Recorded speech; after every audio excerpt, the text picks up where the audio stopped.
As recovery continues in the North Carolina mountains, there is some positive news on the election front. Despite all the damage, the State Board of Elections says it has 76 out of 80 early voting sites that will be operational.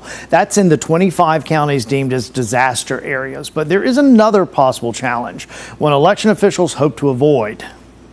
Following the 2020 election, North Carolina election workers had their share of everything from intimidation to bullying. That alone heightens the state board's preparations for 2024. Now come similar incidents against federal first responders, including FEMA, who have been working the massive disaster zone created by Hurricane Helene in North Carolina's mountains. Monday, 44-year-old William Parsons was arrested and charged with going armed to the terror of the public. So awareness has been heightened even more. We have given guidance to our precinct officials, our voting site workers, to make sure that they know how to de-escalate the situation or to call in law enforcement if they need assistance with disruption or peacekeeping.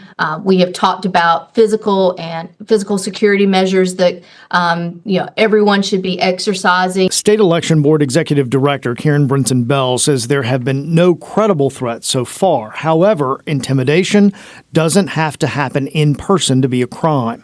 Everyone needs to remember, one, you can't hide behind a screen. Your words on social media or in a text message or in an email can be just as prosecutable as anything you might be willing to say to my face.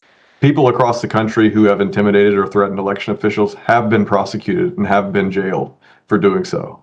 Under North Carolina, we have investigators who will look into situations where there are allegations that someone is intimidating an election official. And we will not hesitate to investigate those. We will not hesitate to refer those to prosecutors for prosecution. Rumors and discredited information about the government have run wild since Helene and have been repudiated by both Democrats and Republicans. Brinson Bell reminds people that the same behavior toward election workers is much closer to home than you might think.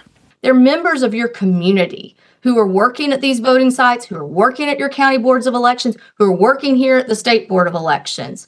And our sole purpose is to ensure every single eligible voter is able to cast their ballots.